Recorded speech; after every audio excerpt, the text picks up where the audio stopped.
ನಕಲಿ ಔಷಧಿ ಈಗಾಗಲೇ ರಾಜ್ಯವನ್ನೇ ಬೆಚ್ಚಿ ಬೀಳಿಸಿದೆ. ನಕಲಿ ಔಷಧಿಗಳೇನಿದೆ ಅವು ಈಗಾಗಲೇ ರಾಜ್ಯದ ಆಸ್ಪತ್ರೆಗಳು, ಮೆಡಿಕಲ್ ಸ್ಟೋರ್ಗಳಿಗೆ ತಲುಪಿಬಿಟ್ಟಿದೆ. ಈಗ ಎಸ್ಐಟಿ ಮುಂದಿರುವಂತಹ ದೊಡ್ಡ ಸವಾಲು ಏನಪ್ಪಾ ಅಂತಂದ್ರೆ ಈ ನಕಲಿ ಔಷಧಿಗಳನ್ನ ಈಗಿರುವಂತಹ ಆಸ್ಪತ್ರೆ ಮತ್ತು ಮೆಡಿಕಲ್ ಸ್ಟೋರ್ಗಳಲ್ಲಿ ಹುಡುಕುವಂಥದ್ದೇ ದೊಡ್ಡ ಸವಾಲಾಗಿದೆ. ಹಾಗಾದ್ರೆ ಎಸ್ಐಟಿ ತನಿಖೆ ಯಾವ ರೀತಿ ನಡೀತಾ ಇದೆ ನೋಡೋಣ.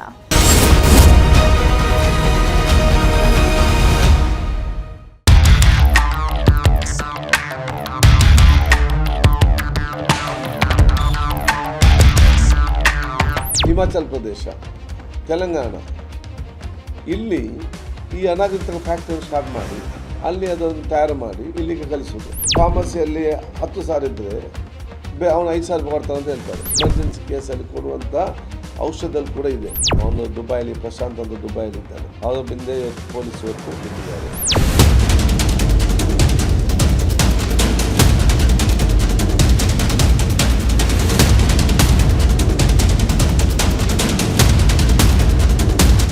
ರಾಜ್ಯ ಬೆಚ್ಚಿದೆ.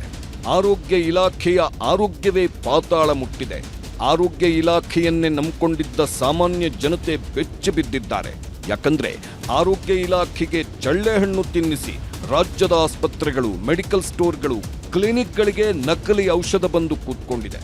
ಅದೇ ನಕಲಿ ಔಷಧ ವಿಷವಾಗಿ ಕೆಲವರ ಹೊಟ್ಟೆ ಸೇರಿ ಪ್ರಾಣ ಬಲಿ ಪಡೆದ್ರೆ ಇನ್ನೂ ಯಥೇಚ್ಛವಾಗಿರೋ ನಕಲಿ ಔಷಧ ಎಲ್ಲರನ್ನ ಬಲಿ ಪಡೆಯೋಕೆ ಆಸ್ಪತ್ರೆ, ಮೆಡಿಕಲ್ ಸ್ಟೋರ್ಗಳಲ್ಲಿ ಠಿಕಾಣಿ ಹಾಕ್ಕೊಂಡು ಕೂತ್ಕೊಂಡಿದೆ. ಅವುಗಳನ್ನ ಪತ್ತೆ ಹಚ್ಚೋದೇ ಈಗ ದೊಡ್ಡ ಸವಾಲು. ಥೇಟ್ ಒರಿಜಿನಲ್ ಔಷಧದ ರೀತಿ ಕಾಣಿಸೋ ಬಾಟಲ್ಗಳಲ್ಲಿ ಇರೋದು ಬರೀ ವಿಷ. ಈಗ ಆ ವಿಷಜಾಲ ಬೆನ್ನತ್ತಿದೆ ಎಸ್ಐಟಿ. ವಿಷಜಾಲದ ಬೆನ್ನತ್ತಿದ ಎಸ್ಐಟಿ ರಾಜ್ಯದೆಲ್ಲೆಡೆ ಶೋಧ ಶುರು. ಹೇಗಿತ್ತು ವಿಷ ಔಷಧ ದಂಧೆ? ಹೇಗಿದೆ ಎಸ್ಐಟಿ ತನಿಖೆ? ನಕಲಿ ಮೆಡಿಸಿನ್ ಮಾಫಿಯಾ ಕೇಸ್ ಎಲ್ಲರನ್ನೂ ಬೆಚ್ಚಿ ಬೀಳಿಸಿದೆ.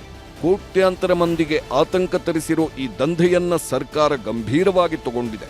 ಆದ್ದರಿಂದ ಈಗಾಗಲೇ ಬಹುಕೋಟಿ ಮೌಲ್ಯದ ದಂಧೆ ಮತ್ತು ಅಂತಾರಾಜ್ಯ ನೆಟ್ವರ್ಕ್ ಪತ್ತೆ ಹಚ್ಚಲು ಸರ್ಕಾರ ಎಸ್ಐಟಿ ರಚನೆ ಮಾಡಿದೆ. ವಂಶಿಕೃಷ್ಣ ನೇತೃತ್ವದಲ್ಲಿ ರಚಿಸಿರುವ ವಿಶೇಷ ತಂಡದಲ್ಲಿ 3 IPS ಅಧಿಕಾರಿಗಳು ಹಾಗೂ 3 ಡ್ರಗ್ ಕಂಟ್ರೋಲರ್ಗಳನ್ನ ಈ ತಂಡ ಒಳಗೊಂಡಿದೆ. ಪ್ರಕರಣದ ಬಗ್ಗೆ ಎಸ್ಐಟಿ ಸಮಗ್ರ ತನಿಖೆ ನಡೆಸಿ ವರದಿಯನ್ನ ಸಲ್ಲಿಸಲಿದೆ.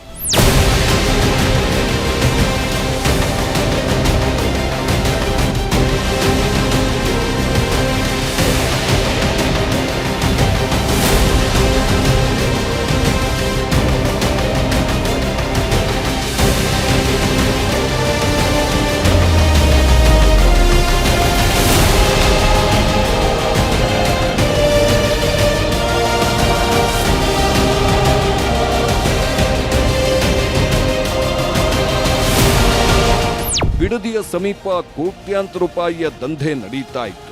ಫಾರ್ಮ್ ಹೌಸ್ ಲೀಸ್ಗೆ ಪಡೆದು ಕಡಿಮೆ ಬೆಲೆಯುಳ್ಳ ಔಷಧಿಗಳನ್ನ ತೆಲಂಗಾಣ ಮತ್ತು ಹಿಮಾಚಲ ಪ್ರದೇಶದಿಂದ ತಗೊಂಡು ನಂತರ ಅದಕ್ಕೆ ಪಿಫಿಸೈರ್ ಮತ್ತು ಗ್ಸಾವಿಟಾಸ್ ಸೇರಿದಂತೆ ಹಲವು ಕಂಪನಿಗಳ ಲೇಬಲ್ಗಳನ್ನ ಅಂಟಿಸಲಾಗ್ತಿತ್ತು. ಕೋಟ್ಯಾಂತರ ರೂಪಾಯಿ ವ್ಯವಹಾರ ಇದಾಗಿದ್ದು ಲಕ್ಷಾಂತರ ಮಂದಿಯನ್ನ ಅನಾರೋಗ್ಯಕ್ಕೆ ತಳ್ಳೋಕೆ ಯತ್ನಿಸಲಾಗಿತ್ತು.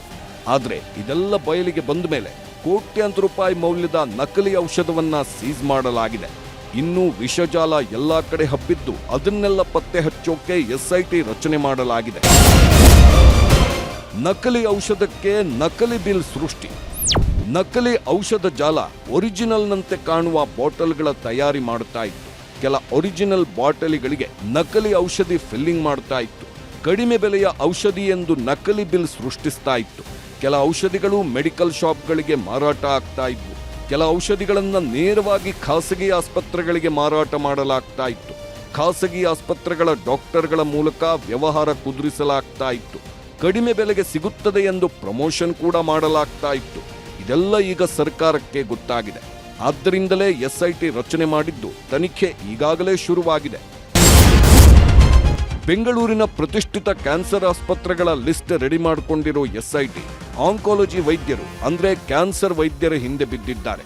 ವೈದ್ಯರಿಂದ ಕಳೆದ 6 ತಿಂಗಳ ಚಿಕಿತ್ಸೆಯ ವಿವರ ಪಡೆಯಲು ತಯಾರಿ ನಡೆಸಿದ್ದು ಖಾಸಗಿ ಫಾರ್ಮಸಿಗಳ 6 ತಿಂಗಳ ಬಿಲ್ ಕೇಳಿದೆ. ಮೆಡಿಸಿನ್ ಡಿಸ್ಟ್ರಿಬ್ಯೂಟರ್ಗಳ ತನಿಖೆಗೆ ಮುಂದಾದ ಎಸ್ಐಟಿ ಡೀಲರ್ಸ್, ರಿಟೈಲ್, ಹೋಲ್ಸೇಲ್ ವ್ಯಾಪಾರದ ತನಿಖೆ ನಡೆಸಲಿದೆ. ಖರೀದಿ ಬಿಲ್, ಔಷಧಿಗಳ ಬ್ಯಾಚ್ಗಳ ಪರಿಶೀಲನೆ ನಡೆಸಲಿದ್ದು, ಯಾವ ಕಂಪನಿಗಳ ಔಷಧಿ ಎಲ್ಲಿಂದ ಸೇಲ್ ಆಗಿದೆ, ಯಾರಿಗೆ ಯಾವಾಗ ಎಲ್ಲಿಂದ ಮೆಡಿಸಿನ್ ಸೇಲ್ ಆಗಿದೆ ಅಂತೆಲ್ಲ ತಲಾಶ್ ನಡೆಸಲಿದೆ. ನಕಲಿ ಔಷಧ ಕಿಂಗ್ ಪಿನ್ ಇರೋದು ದುಬೈನಲ್ಲಿ. ಈತ ಈ ಮೊದಲು ಬೆಂಗಳೂರು ಹಾಗೂ ತೆಲಂಗಾಣದಲ್ಲಿ ಮೆಡಿಕಲ್ ರೆಪ್ರೆಸೆಂಟೇಟಿವ್ ಆಗಿ ಕೆಲಸ ಮಾಡ್ತಾ ಇದ್ದಂತೆ. ಈತನೇ ದಂಧೆಯ ಜಾಲವನ್ನ ಹೆಣೆದಿದ್ದ ಎನ್ನಲಾಗಿದೆ. ಪೊಲೀಸರು ತನಿಖೆ ತೀವ್ರಗೊಳಿಸಿದ್ದು, ಬೆಂಗಳೂರಿನ ಮೆಡಿಸಿನ್ ಡಿಸ್ಟ್ರಿಬ್ಯೂಟರ್ ವೆಂಕಟೇಶ್ ಎಂಬಾತನನ್ನ ಬಂಧಿಸಲಾಗಿದೆ. ಸದ್ಯಕ್ಕೆ ಪ್ರಭುದೇವ, ತೇಜಸ್, ನವೀನ್ ಮತ್ತು ವೆಂಕಟೇಶ್ ಪೊಲೀಸರ ವಶದಲ್ಲಿದ್ದಾರೆ. ಬಂಧಿತ ಆರೋಪಿಗಳು ನೀಡಿದ ಇನ್ವಾಯ್ಸ್ ಬುಕ್ ಹಾಗೂ ಪ್ರಮುಖ ಮಾಹಿತಿಗಳ ಆಧಾರದ ಮೇಲೆ ತಾವರೆಕೆರೆ ಪೊಲೀಸರು ಮತ್ತು ಡ್ರಗ್ ಕಂಟ್ರೋಲ್ ಅಧಿಕಾರಿಗಳು ಕಾರ್ಯಾಚರಣೆ ನಡೆಸ್ತಾ ಇದ್ದಾರೆ.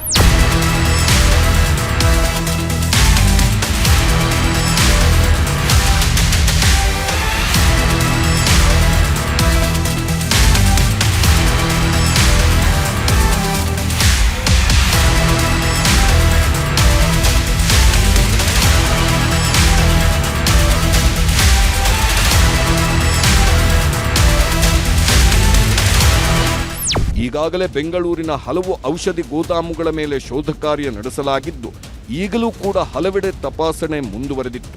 ಈ ನಕಲಿ ಔಷಧಿಗಳು ಕೇವಲ ಕರ್ನಾಟಕ ಮಾತ್ರವಲ್ಲದೆ ತೆಲಂಗಾಣ ಮತ್ತು ಹಿಮಾಚಲ ಪ್ರದೇಶ ಸೇರಿದಂತೆ ಹೊರ ರಾಜ್ಯಗಳಿಗೂ ಸರಬರಾಜಾಗುತ್ತಿತ್ತು ಎಂಬ ಆಘಾತಕಾರಿ ವಿಷಯ ಬೆಳಕಿಗೆ ಬಂದಿದೆ. ಆರೋಪಿಗಳನ್ನ ಫಾರ್ಮ್ ಹೌಸ್ ಕರೆದೊಯ್ದು ಸ್ಥಳ ಮಹಜರು ಮಾಡಲಾಗಿದೆ.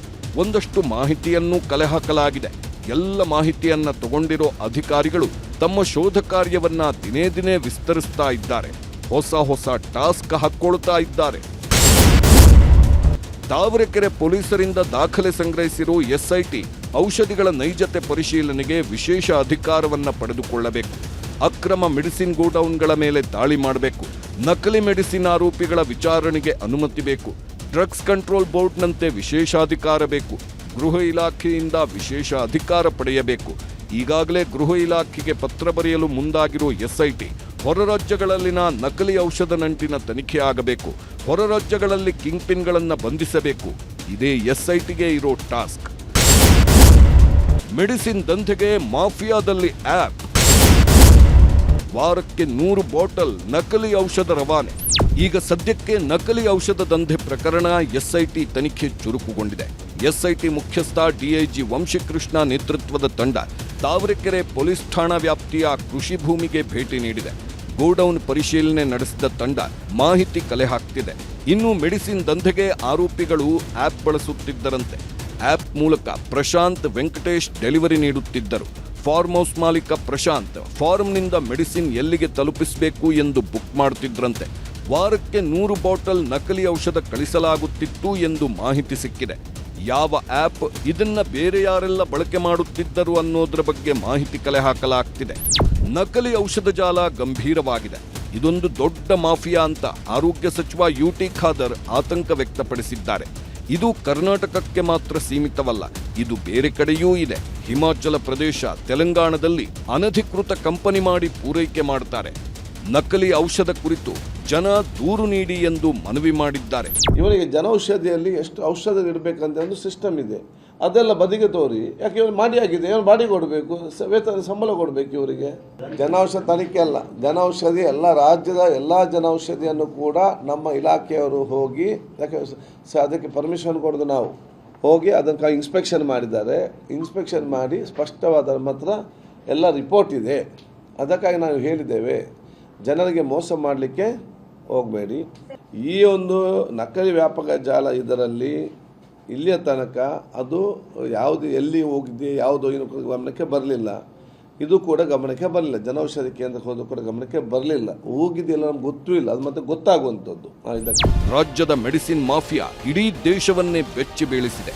ಎಸ್ಐಟಿ ಈ ವಿಷಜಾಲದ ಬೆನ್ನತ್ತಿದ್ದು, ಕಿಂಗ್ ಪಿನ್ ಸಿಕ್ಕ ಮೇಲೆ ವಿಷಜಾಲ ದೇಶಾದ್ಯಂತ ವ್ಯಾಪಿಸಿರೋದು ಹೇಗೆ ಅನ್ನೋದರ ಸ್ಪಷ್ಟ ಸುಳಿವು ಸಿಗಲಿದೆ.